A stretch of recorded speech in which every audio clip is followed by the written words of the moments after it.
Hey, good afternoon, folks. Welcome again to my little corner of the YouTube world here. And I got a few things want to discuss with y'all.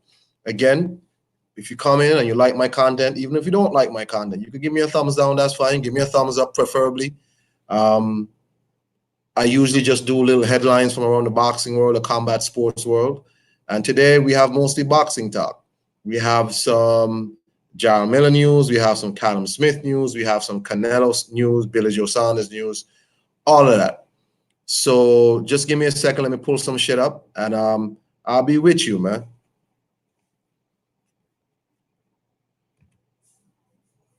I think it's been really interesting in the boxing world lately.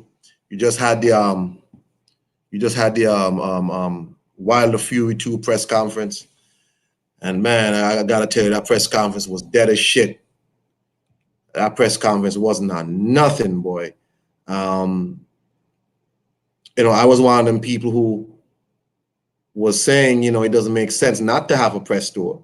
If you're gonna have an event this size and you want to do 2 million pay-per-view buys and all of this, and I think for a fight of this magnitude, and in my opinion, it is a really big fight. In my opinion, it's a big fight. Wilder Fury 2, it's a big fight. And the fact that they were trying to like piggyback off of American football events to push this event, to me, just wasn't enough. I mean, the fight is what? Maybe a month away. So maybe I'm premature. Maybe I'll start seeing much more of a push in terms of marketing the event. But I mean, I really thought the press tour for the first fight was probably better than the actual fight. And it got me, really into the fight more than I normally would be.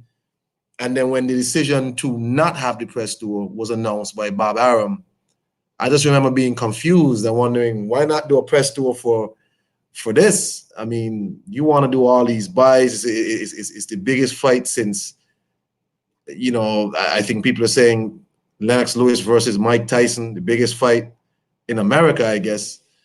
But man, now that I finally had the press conference, it's just, I guess, careful what you ask for, because goddamn, it was really, really, really dead. I don't know. Give me your opinion about the press conference, man. The press conference was just really quiet. I think it was a closed press conference, so maybe that has something to do with it, where fans were not allowed to come. It was probably just press. So I know Wilder was trying to give his usual sound bites about he's going to knock his head off and knock his head clean off, knock him through the ropes and all of this. It just kind of fell flat. I mean, nobody was cheering. The press really wasn't there to cheer anybody on. They just, wanted to come and record what was said, which is their job. But I didn't. That press conference was really, really, really dead, and it's just really unfortunate. I hope it picks up for them. I hope it picks up, because I think the fight, should be marketed as such, as a really big fight. So I'm not understanding why this sort of low key, laid back approach. Maybe they're trying to save money. Maybe that's it. Maybe they're not doing a press tour because they want to save money. Maybe that's it. Maybe Bob Arum, is being tight on the purse, and Al Heyman being tight on the purse, because you really haven't heard any undercard fights worth a damn for this event. I don't. What up, Shiz Biz? What up? What up? You really haven't heard any undercard fights really worth a damn. I heard Lipinets and somebody, but that's not gonna get people really excited. But I mean, I guess the press conference was what it was. Wilder tried to do the Pastor Wilder shtick, started going to his whole, it's weird that he was sort of throwing shots at Tyson Fury for being in WWE, but he's the one trying to put, cut this WWE promo, as he's want to do. Wilder was just talking, I don't know what he was talking about. Tyson Fury was sort of laid back, same way. Yeah, I'm not, I don't know. These guys, the two of them don't seem, well, probably Tyson. Tyson is a more of a media guy. Wilder has never been really great in the media. Never really been a great speaker, but man, the press conference was give me y'all opinion. Did y'all like the press conference? What do you think about the press conference? I know some people, they don't care, but you really should care, because this is how you're gonna market this goddamn fight. Again, the press conference was dead. And maybe I'll be wrong, maybe they'll prove me wrong, but in the next few weeks they'll start ramping up the press for this. Shizbiz says Miller should be in a car. Yeah, that was reported, but apparently they said it's too late. I'm gonna get into that just now, but they said it's too late. Matter of fact, that's a good segue. So let me go straight into that. So the first story we're talking about is Jarrell Miller has officially signed with Top Rank. This is something that's kind of been growing and going for a little while since he got popped. And there you go, 1-2 kid.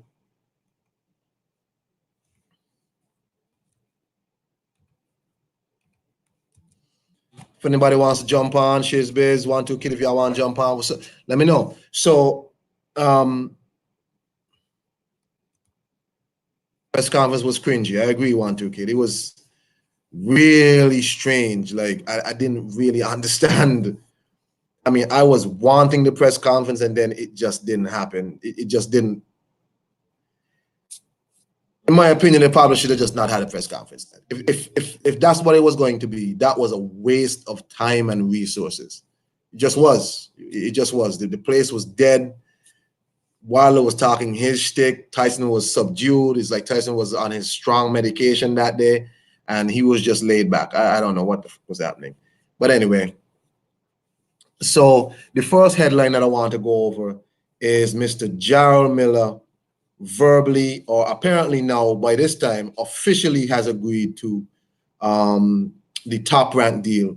But apparently, as Shizbiz says, he was supposed to be on the card. He's not. Apparently, they said he signed too late and he would not be able to make the card. It's too late.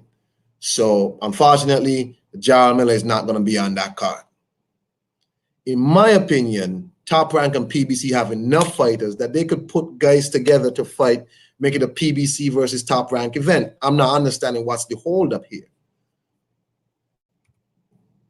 Brother Red Glove, what up? Hey, what up, Iron Calm? Hey, easy, man, easy. That's How what's you doing? up. Well, I'm doing good. I'm still kind of getting over this cold, but Oh, you are cold. Yeah, like I was on. If you listen to some of the live streams I've been on recently, you hear that my voice goes out and stuff, which now that stopped, but if I strain it too much, it goes out again. So, but other than that, I'm No. doing good.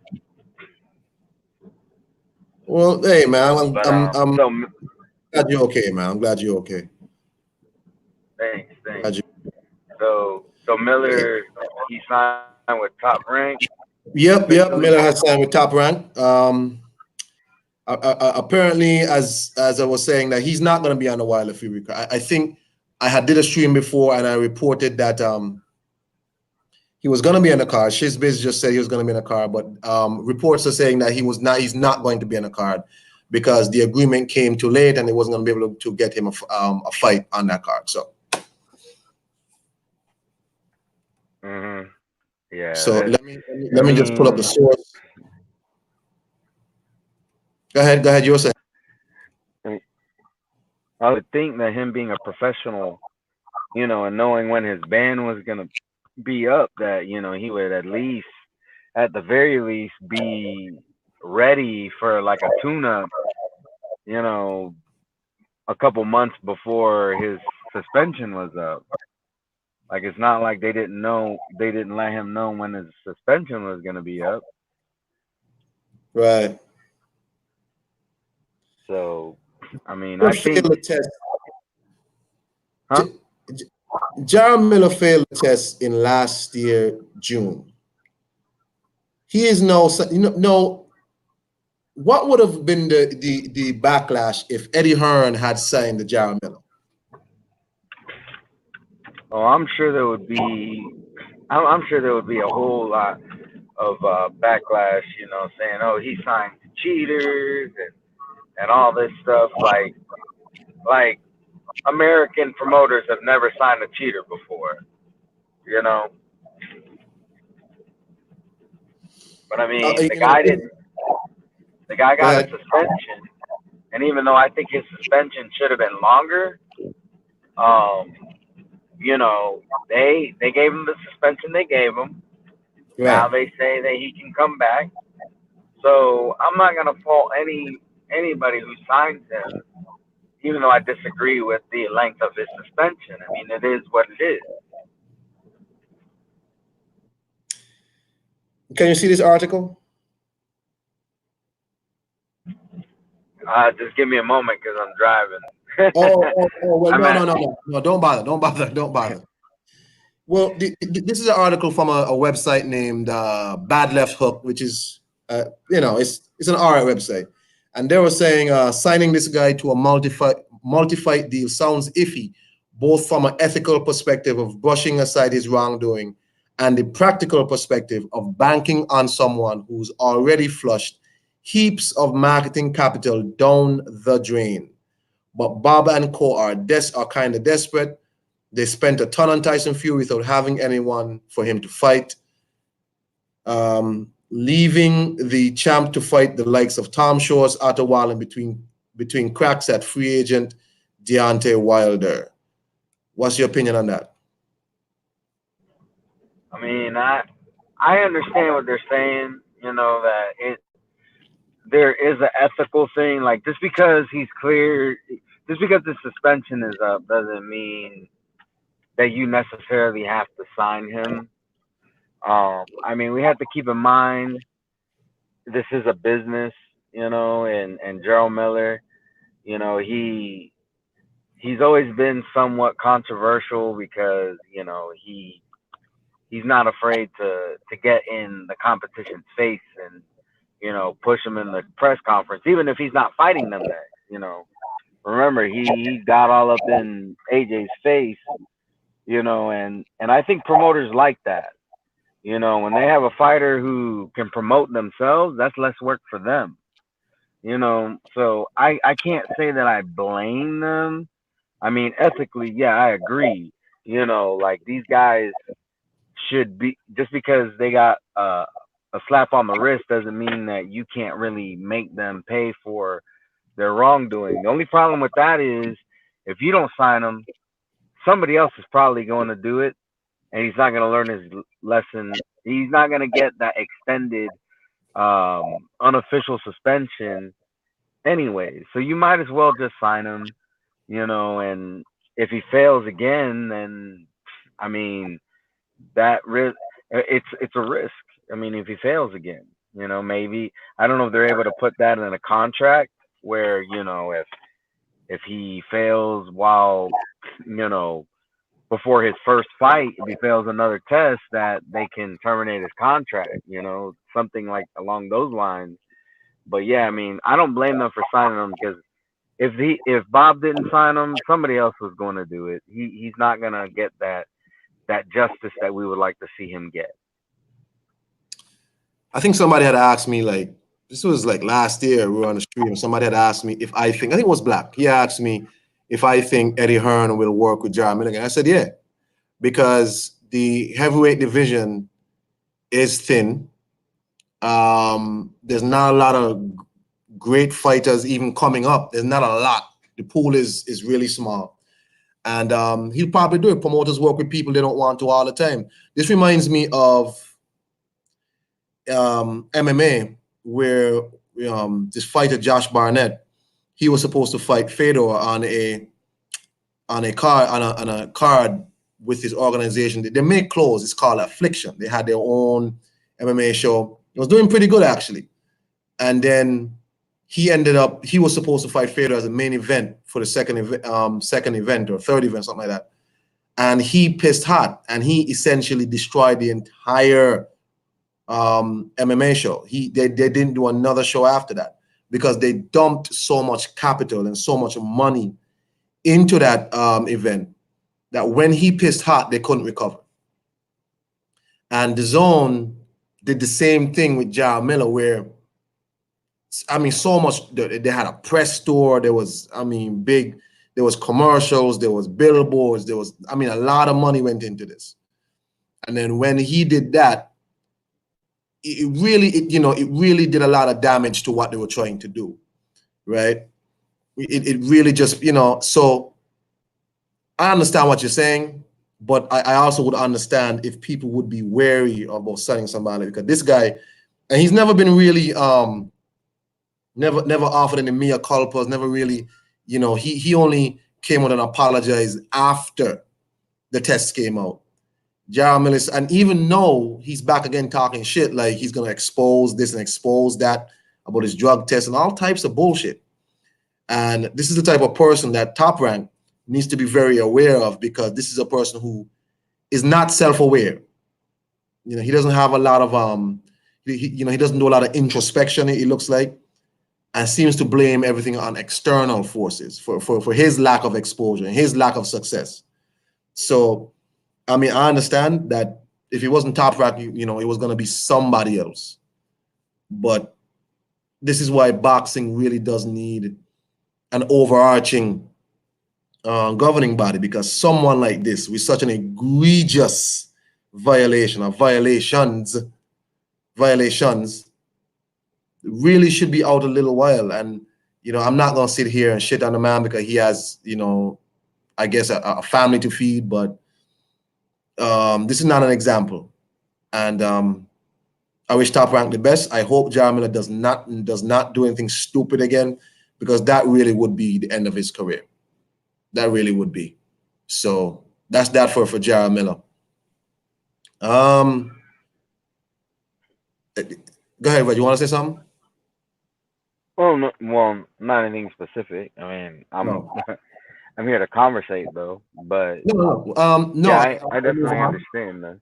Yeah, I want to move on to Canelo Alvarez is apparently going to fight. Well, is favoring from reports to fight Billy Joe Saunders at 168.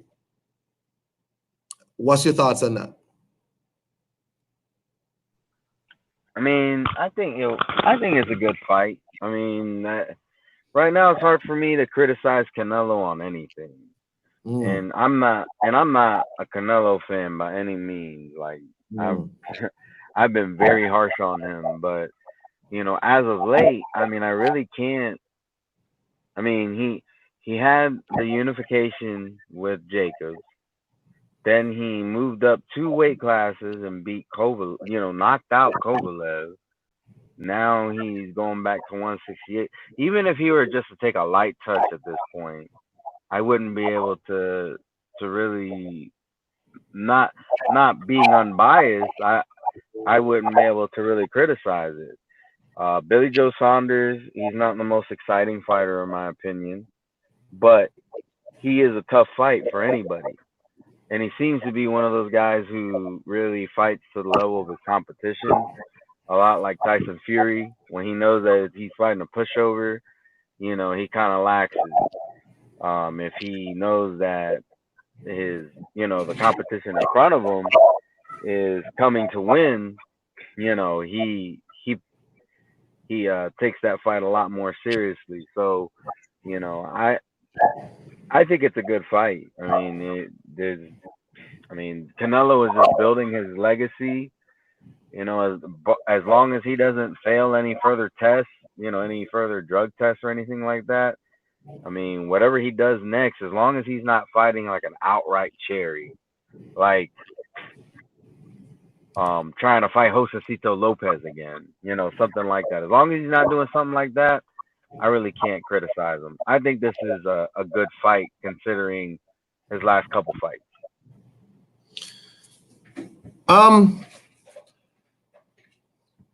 I think Billy Joe Saunders is a good fight, but it's a better fight at 160. Billy Joe Saunders is not a middleweight fighter. Billy Joe Saunders is at middleweight is a fat guy. I think Billy Joe Saunders at his best at his most dedicated is an in-shape 160-pound fighter. I'm not going to really shit on Canelo, but you know, I think choosing Billy Joe out of all the 168s, especially the two that's over on the Matchroom, the Zone side, which are the two that's easiest to find. I think Billy Joe might be, out of the 4 champions, might be the weakest at 168. I think Canelo can do what he wants, personally. I'm not going to sit here and shit on Canelo. What's up, Lisa Bales, by the way? Peace and power to you, sister. Appreciate you coming through as usual, supporting me. I think Billy Joe Saunders is the weakest out of the 168s. Billy Joe Saunders is not a cherry pick. I'm going to say that. Let me say that first off. He's not a cherry pick. But out of the 4 168 champions, Billy Joe Saunders at that weight is not the best one.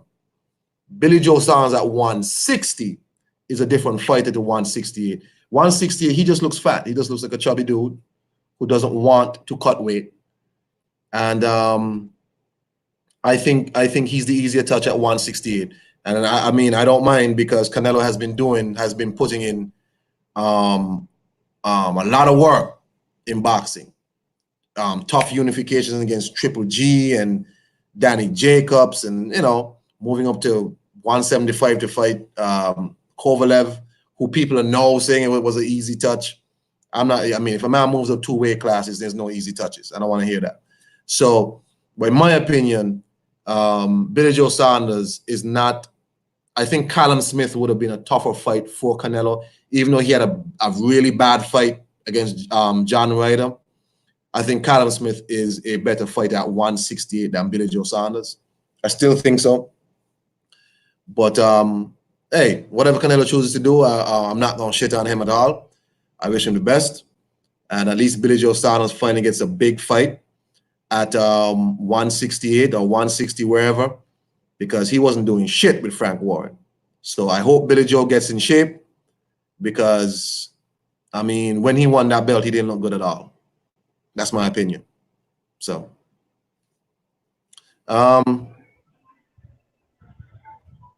anything else you want to add on that? No, I think you made a good point. I mean, you're right. He was better at 168. I mean, 160. to be honest, at 160. My apologies. In my opinion, it seems like after he got caught in his little scandal, he just felt like, they're gonna strip me, because remember, he went ahead and vacated. He's like, they're gonna strip me. I'll just move up, to that.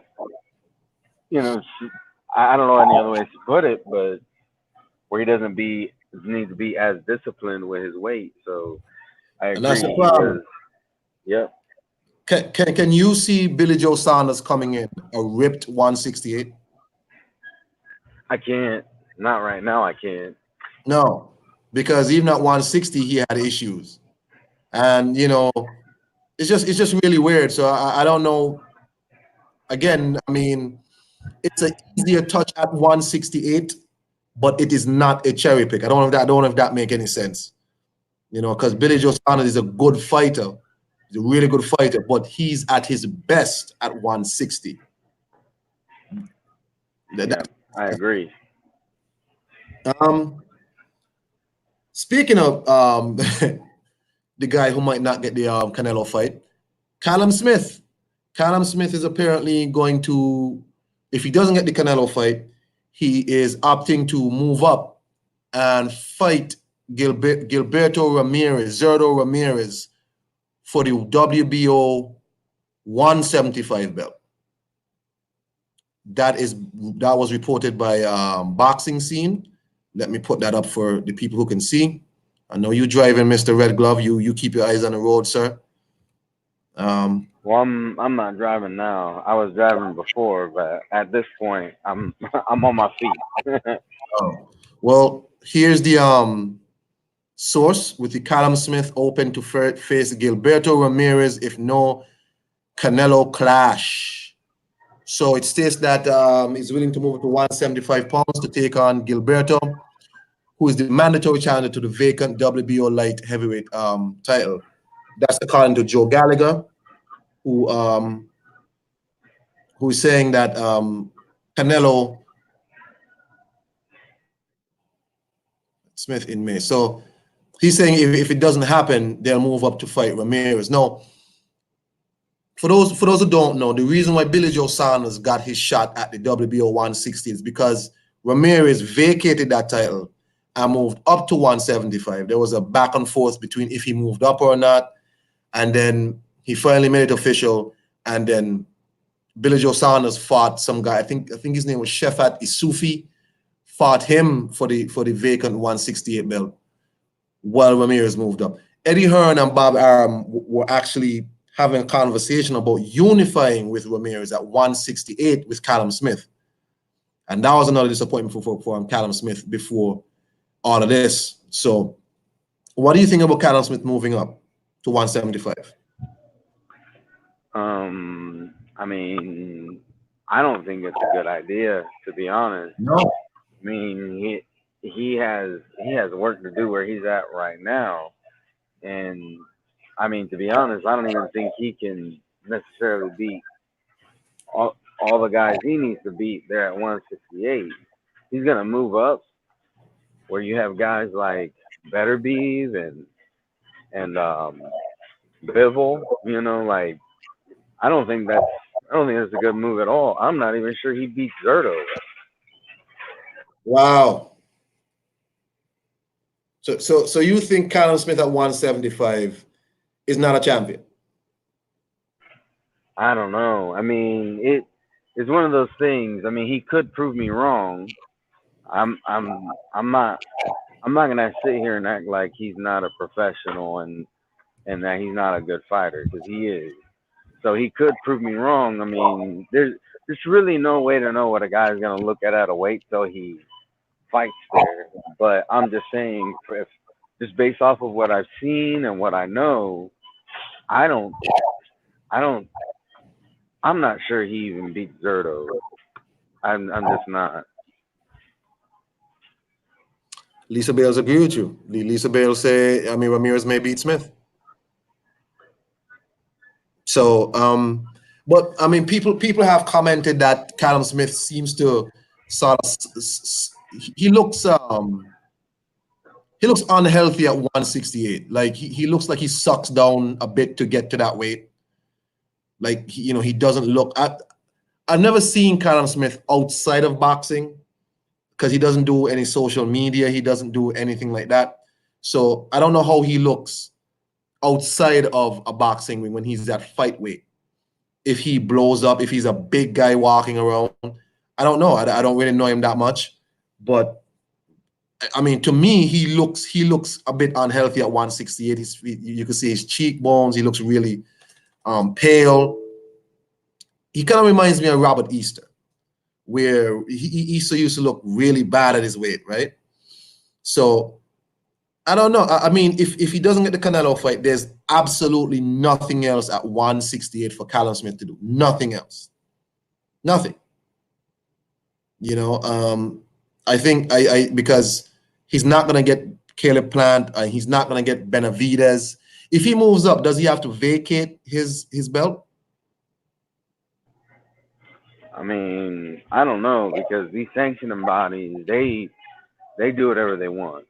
Let's just be honest. I mean, they might have in their rules that if he moves up, he has to vacate, but at the same time, I mean, they could decide that they're not going to enforce it. So it's one of those things. Yeah. I don't know. Because Canelo is still the WBA 160 champ, right? Right.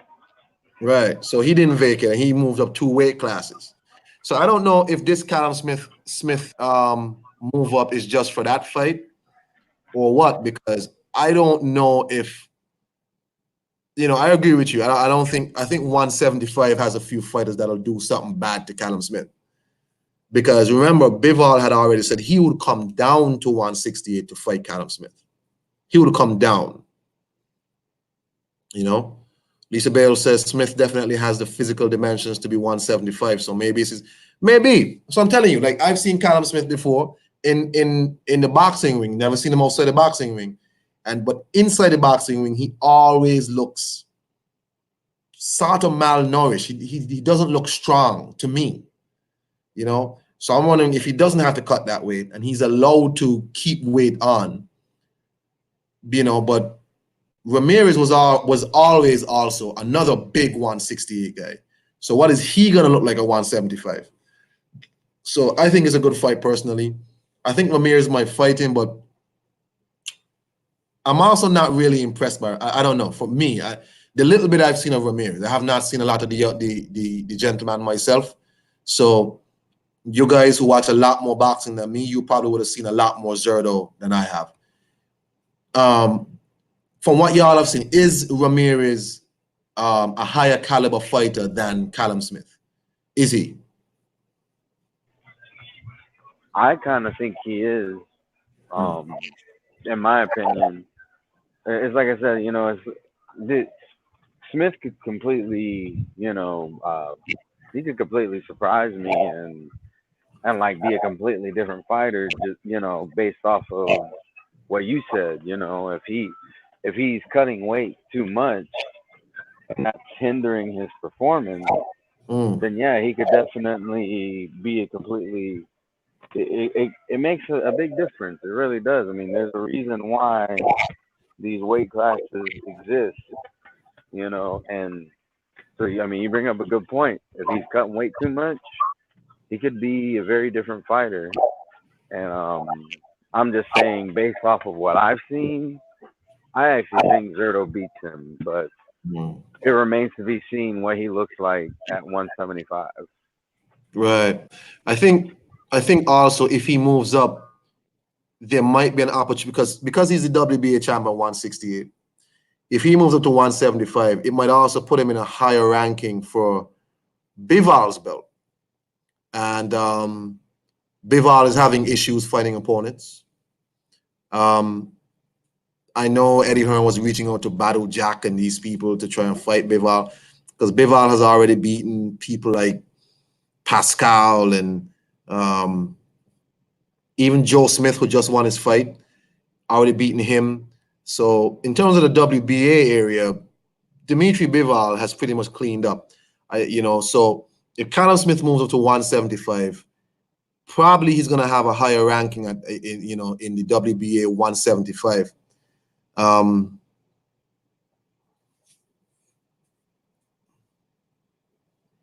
yeah, exactly, Isabel. I don't know a lot about Zerdo. I honestly don't. I've seen precious little of the gentleman's fight, so I really shouldn't be speaking on him. That's why I asked y'all because I really have not seen a lot of him.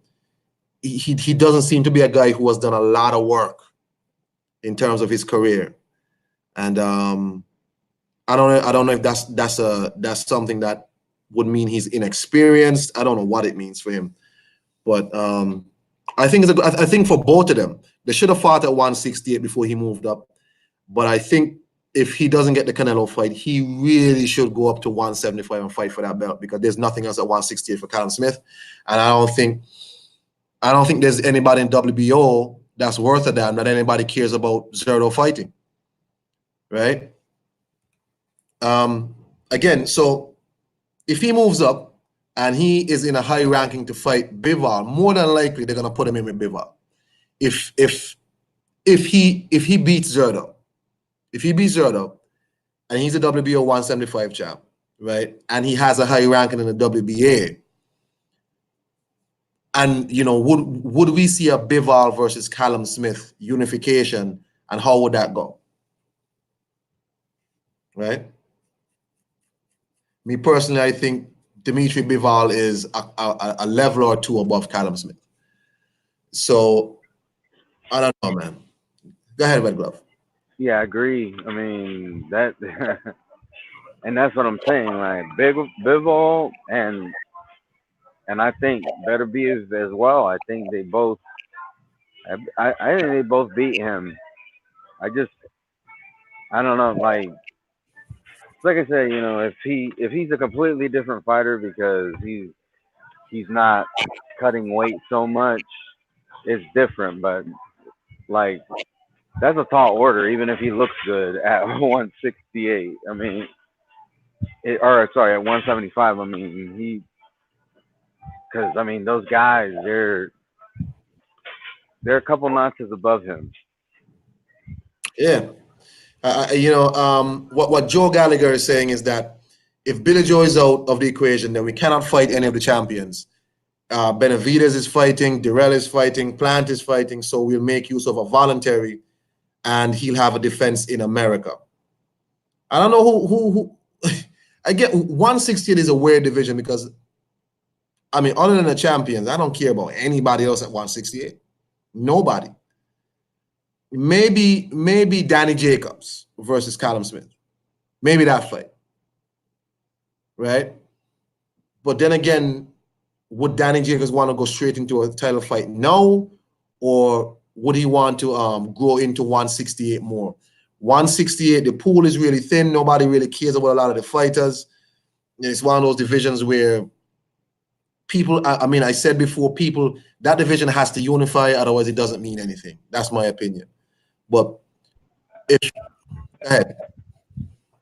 Yeah, I mean, to be honest, I think all these divisions need to be unifying. Like all this stuff about being complacent because you were able to get a title. To be honest, it really irritates me.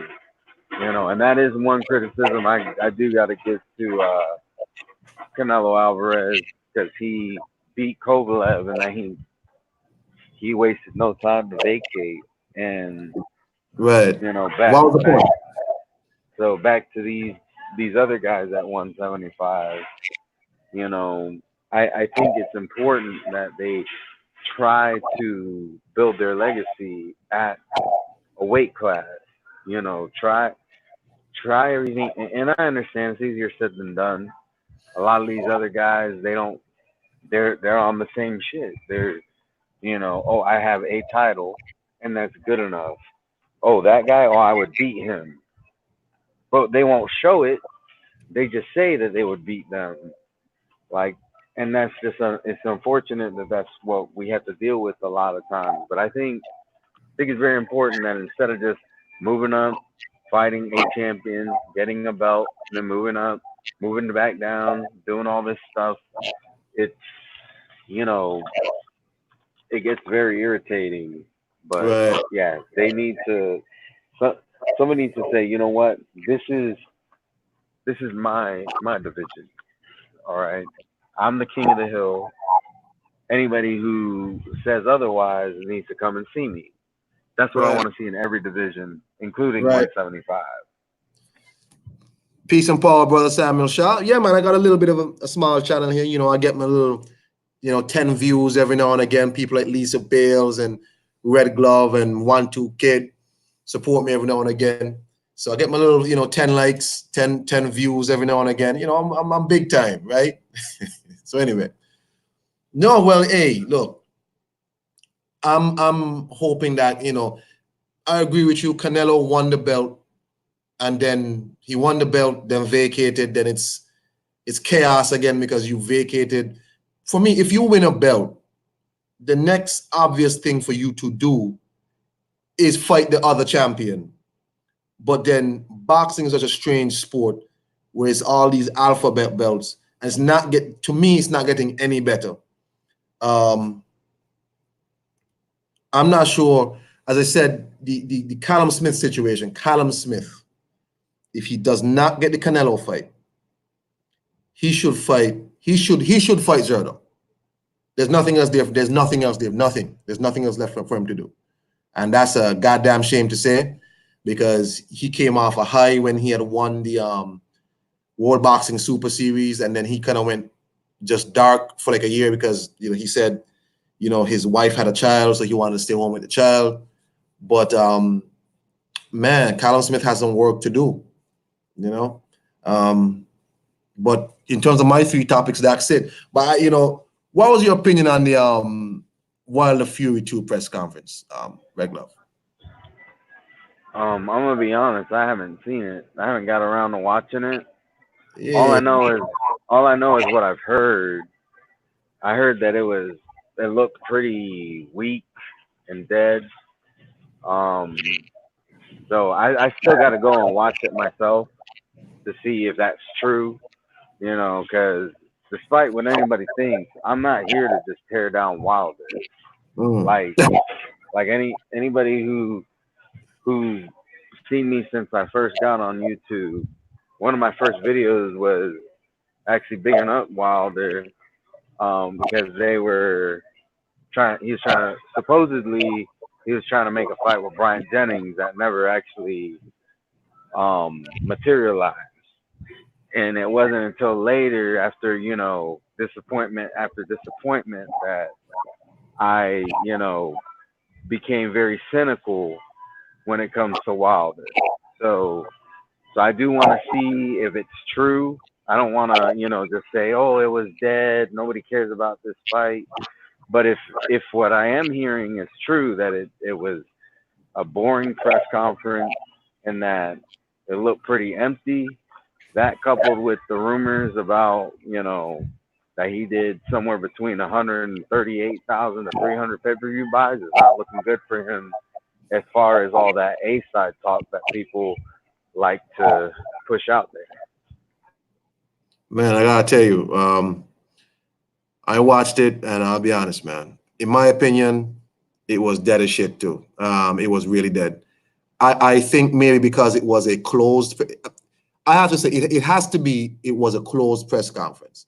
It wasn't one of them press conferences where you had general public come in, and which I don't see why you wouldn't do that if you're trying to market this. Because I was saying it before, y'all came in, that if you're trying to say this is the biggest heavyweight fight since Tyson Lewis and all of this, then you need to market it as such. But if it was a closed press conference, and of course, reporters are not there to hoot and holler. They're there, their heads are down, writing shit or punching shit in their phones, recording or whatever. And man, I mean, there was nothing that was exciting about. There you go. Lisa Bale said it was boring. I think earlier 1-2 Kid said it was. Let me see what he said. Press 1-2 Kid said it was cringy. For me, it was just really dead. I don't know why, if they did, why they made it a closed press conference. You're trying to hype this thing. This fight isn't 6 months away.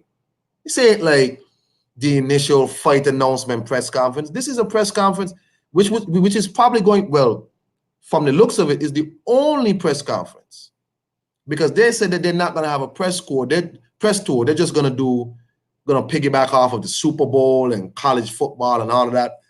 And I'm saying, I mean, I'm not a marketing expert, but man, I mean, you want to do 2 million pay-per-view buys, and this is not helping. So that's my opinion. It was really boring. It was dead. Wilder tried to do his Pastor Wilder shtick. It didn't work because, of course, he did all his sound bites. You know why I love sound bites? I'm going to knock your head clean off.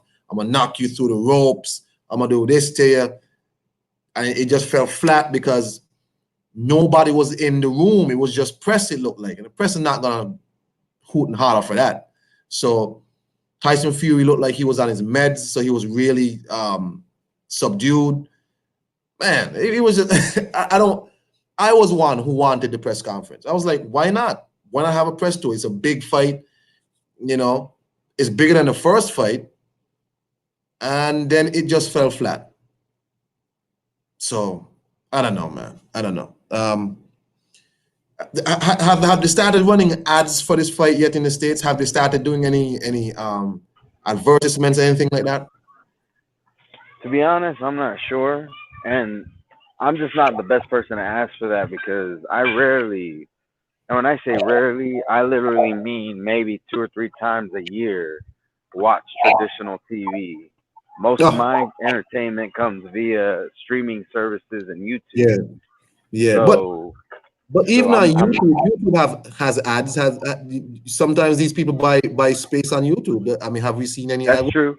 That's on? true. Now, as far as ads on YouTube, I haven't seen a single one for this fight.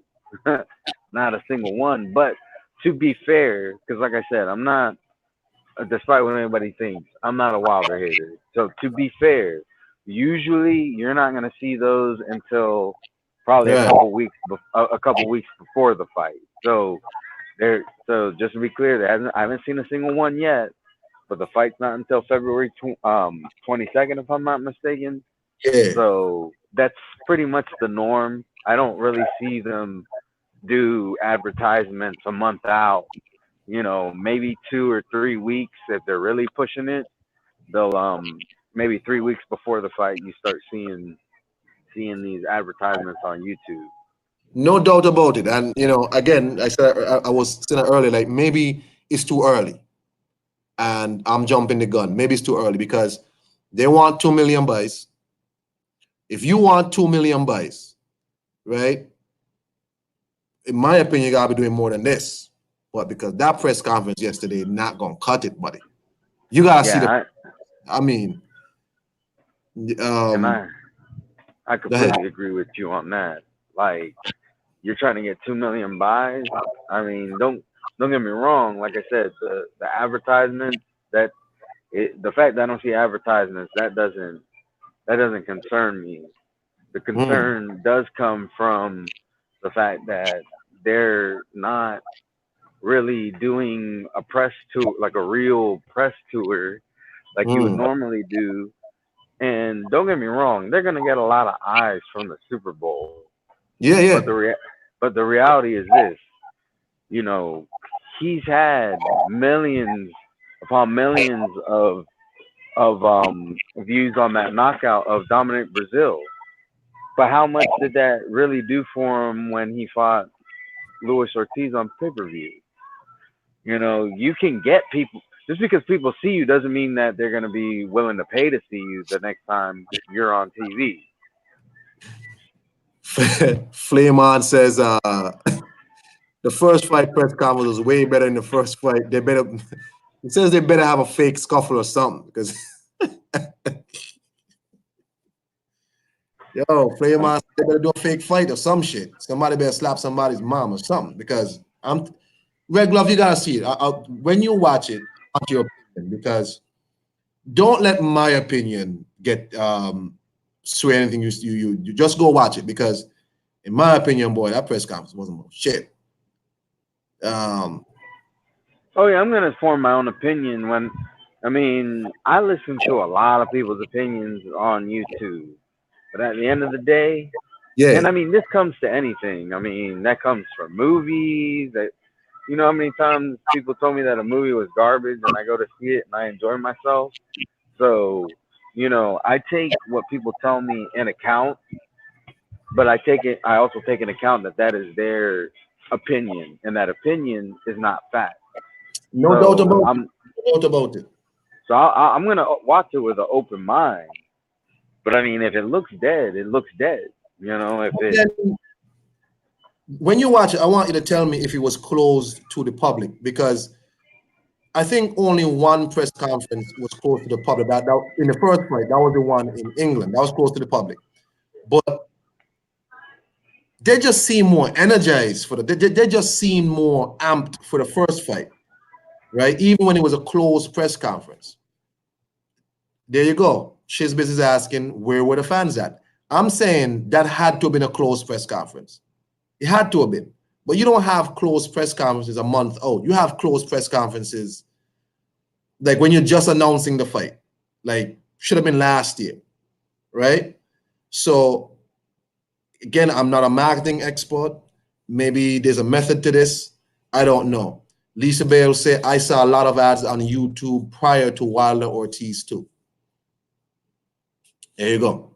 So, man, again, I might be wrong, Red Glove. I might be wrong. Right? quick question, and I understand this is just be your opinion, but did Fury look disinterested in the fight at that press conference, just Shit. off reading his face and his body language? No, really, Fury, I told you, he looked like he was on his meds. Like he was just kind of chill. Like, he was talking his shit or whatever, whatever. But I think, I think he saved it a lot for when they were face to face, right? And he was talking in Wilder's face. right? Uh-huh. Wilder got into his spiel. As I said, I'm gonna knock you through the ropes. I'm gonna knock your head clean off, and all this and all this. And I think because I think Tyson Fury is a guy who performs for the crowd. So if there's no crowd, it's not gonna amp up Tyson Fury, right? Tyson Fury is a guy who likes attention, and if there's no big crowd who's gonna be cheering and all that, he's not gonna get hyped up.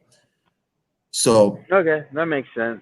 The only reason why I asked is because, um, and keep in mind, I'm somebody who actually, I would actually prefer for Tyson Fury to win, but at the end of the day, whoever earns it should get it. But the reason why I ask is because, um, I always, and I still feel this way right now. If the fight ends up does not materializing, I understand it's signed and they did this press conference and all this stuff, but at the end of the day, until the two guys are in the ring, I don't believe it till I see it, because we've seen fights go south, less than a week before it's supposed to go down. wait, hold on. But You think this fight might not come off? well, this is what I'm saying. If it doesn't, I think it'll be on behalf of Fury, and that's why I asked that question, because he, the reason why I think it's a possibility that it wouldn't happen is because Fury has pulled out of a couple fights and big ones. Everybody knows he pulled out of, he unofficially retired before he's supposed to rematch Klitschko. He pulled out on David Haye twice. Yeah. And I think he pulled out on somebody else as well. So just given his history, you know, I always said, if it doesn't happen, it's going to be because of Fury, and it's not because I think Fury is scared or anything like that. He's known for being really erratic, and he's also known for having like problems with depression and things like that. So, that's why I asked if he looked disinterested, because I mean, I'm still of the opinion that there's a possibility that this doesn't even happen. Listen, Tyson Fury. Listen. I agree with you. Tyson Fury is a cokehead. Let's not Beat around the bush. let's not. He's a cokehead. Okay, that this man showed to a Vladimir Klitschko press conference in a Batman suit. You understand? Jumped over the desk and had a fake fight with somebody, and then he pulled out of that fight. Right? People forget that's why Anthony Joshua got to fight Vladimir Klitschko, because he pulled out of the rematch twice. Right? So, hey man, that's all I got. Pretty much Red Glove. Let me see. Lisa Bates has something to say. The difference is last time it was Showtime, ESPN and Fox. The press conferences may have to be toned down, except Harrison Charlo. Let me ask you something. Oh, Let go me ahead. ask you. Showtime, Lisa Bisbal, Showtime seems to be on the outs when it comes to boxing these days. Because last time I saw Steven Espinosa, he was on a stage talking about Deontay Wilder is loyal. That's why he didn't accept $100 million offer. What has happened with that? I don't know. Like it does seem like they're on their way out. It seems like they're gonna go the way of HBO. And I mean, given the fact that um, I don't know what the Clarissa Shields did. I think Tank did. I think I heard he did like 700,000. Um, and then everybody heard about Charlo. Like supposedly he did like under 300,000 when he Yeah, yeah. fought.